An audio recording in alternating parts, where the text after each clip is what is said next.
திடீர்னு இப்போ வெளியாகும்போது இறந்து போயிட்டுமா எப்படி? என்னடா அது காலையிலே டாக்டர் சேம் ஆரம்பிச்சிட்டாங்க நெகட்டிவாக பேசுது, அப்படிலாம் ஒன்றும் இல்லை காய்ஸ். காலை வணக்கம் காய்ஸ், நல்லா இருக்கீங்களா? இன்றைக்கி காலைல நான் இன்றைக்கி பொழுது ஆரம்பிக்கும் போது அஃப்கோர்ஸ் எல்லாமே எப்படி பொழுது ஆரம்பிப்போம். காலையில் நம்ம ஆரம்பித்தோன்னே நம்மளுக்குன்னு ஒரு கோல் இருக்கும். கோல்னால் பொதுவாக என்ன, வேலை. நம்ம வேலைக்கு போகணும், சம்பாதிக்கணும். அதை காலையில் எழுந்துச்சு வேலைக்கு போகணும். ஓகே, நான் வேலைக்கு போகிறேன்னா சம்பாதிக்கிறோம், ரைட்? ஸோ சம்பாதிக்கிறோம் எதுக்கு? பில்ஸ் கட்டலாம். வீடு காசு, காடி காசு, பிள்ளைங்க செலவு, இன்சூரன்ஸ், சாப்பிடணும். இதுக்கெல்லாம் காசு தேவை பாருங்களேன். ஸோ அது ஒரு ரொம்ப அருமையான விஷயம் காய்ஸ். ஸோ அந்த அந்த அந்த கோலை ஃபாலோ பண்ணுறது, அதை செய்கிறது, அது செயல்படுறது வந்து ரொம்ப நல்ல விஷயம், தப்பே இல்லை. அது செய்யணும். ஏன்னா குடும்பம் நடத்தினா குடும்பம்னு ஒன்று இருந்துச்சுன்னா செலவு இருக்கும்ல. அந்த செலவு பாருங்கள், சரிங்களா? எவ்வளோ ஃபோக்கஸாக இருக்க முடியுமோ, எவ்வளோ சம்பாதிக்க முடியுமோ சம்பாதிங்க. ஆனால் இப்போ நான் ஒன்று உணர்ந்தேங்க, it's just thought of sharing with you. உங்கள்கிட்ட சொல்ல நினச்சேன், உங்கள்கிட்ட பதிவு பண்ணலாம்னு நினச்சேன்.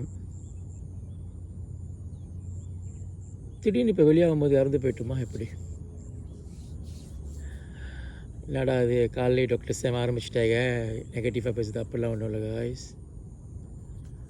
நீங்கள் கொஞ்சம் யோசிச்சு பாருங்கள். இப்போ நீங்கள் காலையில் போயிட்டு இருக்கீங்களா, இந்த வீடியோ நீங்கள் கேட்குறீங்களா? உயிர் போகிறது காய்ஸ் எல்லாத்துக்கும் நடக்கிற விஷயந்தான், ஓகேவா? பிறப்புன்னு நினச்சின்னா இறப்பு கண்டிப்பாக இருக்கும், ஓகே? இது தவிர்க்க முடியாத விஷயம். இது வாழ்க்கையோட நிகழ்சனம். அதாவது இது வாழ்க்கையோட இது வாழ்க்கையோட நேச்சுரல் ஆர்டர்னு சொல்லுவாங்க, சரிங்களா? பிறப்பு நினச்சின்னா இறப்பு இருக்கும். நீங்கள் யோசிச்சு பாருங்கள், நீங்கள் எப்படி உங்கள் மைண்டை யோசிக்கிறீங்கன்னு. நான் 70 வயசு இருக்கும், 80 வயசு இருக்கும், வாழுவேன், இவங்க கூட வயசாகிடுவேன். எஸ், அஃப்கோர்ஸ் எனக்கும் அந்த ஆசை இருக்குது. நான் விரும்புகிற பெண்மணி கூட 80 வயசு இருக்கும் வாழணும், அவளுக்கு எல்லாமே நான் கொடுக்கணும், என் மக கல்யாணம் பண்ணது பார்க்கணும், எங்கள் அம்மா அப்பா எவ்வளோ எத்தனை நாள் நான் பார்த்துக்க முடியுமோ அதெல்லாம் பார்க்கணுன்னு சொல்லிட்டு எனக்கு தான் ஆசை இருக்குது. அதை நம்பி தான் நம்ம வாழ்கிறோம், நம்பிக்கை தான் வாழ்க்கை பாருங்களேன். ஆனால் அடுத்தது என்ன நடக்க போகுதுன்னு நம்மளுக்கு தெரியாது, ஓகேங்களா? நம்மளுக்கு கொடுக்கப்பட்ட இந்த உயிர் எனி டைம் நம்மளை விட்டு போயிடும். இதான் உண்மை. நீங்கள் தப்பாக நினச்சிக்காதீங்க, நீங்கள் யோசிச்சு பாருங்கள். ஸோ காசு சம்பாதிங்க, ஃபோக்கஸ் ஆகுங்க.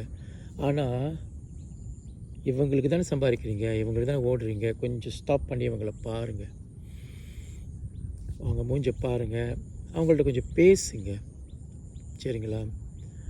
இது பேலன்ஸ் பண்ண ட்ரை பண்ணுங்க guys, ஓகேங்களா? இன்றைக்கி மீட்டிங் போயிட்டு முடிச்சுட்டு சாயங்காலம் பார்த்துக்குவோம். ஒரு 5 நிமிஷம் வெயிட் பண்ணி அவங்க தூங்கிட்டு இருக்காங்க, அவங்க மூஞ்சி பார்க்க முடியுதா? இல்லை பிரேக்ஃபாஸ்ட் சாப்பிடும்போது ஃபோனை அப்பாயின்மெண்ட்டு அதெல்லாம் இமெயில் படிக்கிறத விட்டுப்பட்டு கொஞ்சம் அவங்க மூஞ்சை பார்த்து பேசுங்க. ஏன்னா அது திருப்பி நீங்கள் எப்போ பார்ப்பீங்கன்னு தெரியாது, ஓகேவா? அப்புறம் பார்த்துக்கலாம், ஒன்ஸ் மோர் சிம்டம்ஸ் சொல்லுவாங்க, பரவாயில்ல அப்புறம் பார்த்துக்கலான்னு சொல்லுவாங்க. அதெல்லாம் நீங்கள் செய்யாதீங்க காய்ஸ், ஓகே? ஸோ இவங்களுக்கு தான் நம்ம வாழ்கிறோம், ஓகேங்களா? ஸோ உங்களுக்குன்னு கண்டிப்பாக உங்களுக்கு ஒரு அழகான குடும்பம் இருக்கும், உங்களை விரும்புகிறவங்க இருப்பாங்க, நேசிக்கிறவங்க இருப்பாங்க. அவங்கள பாருங்கள், ஓகே? பாருங்கள், இவங்களாம் நம்ம ஓடிக்கிட்டு இருக்கோம், அவங்கள பாருங்கள், அவங்களுக்கு சந்தோஷத்தை கொடுங்க, சரிங்களா? எந்த சந்தோஷம் வேணும் கூட இருக்கலாம், ஓகேவா? சும்மா உட்காந்து பேசலாம், சும்மா கட்டி பிடிக்கலாம், உட்காந்து டிவி பார்க்கலாம், கொஞ்சம் டைம் ஒதுக்குங்க, ஓகே? வேலைன்னு ஓடுங்க, தப்பே இல்லை. நல்லா சம்பாதிங்க, சந்தோஷமாக இருங்க. எவ்வளோ காசு சம்பாதிங்க. இந்த உலகத்தில் எந்த மாதிரி வீடு கட்டணுமோ, இந்த மாதிரி காடி வாங்கணுமோ, எவ்வளோ சொத்து சேர்க்கணுமோ செய்கிறீங்க, தப்பே இல்லை, அது செய்யணும். ஆனால் யாருக்கு நம்ம செய்கிறோம்? ஸோ இவங்களுக்கு சந்தோஷம் கொடுங்க, இதையும் செய்யுங்க. ரெண்டுமே உங்களால் கண்டிப்பாக செய்ய முடியும் காய்ஸ்.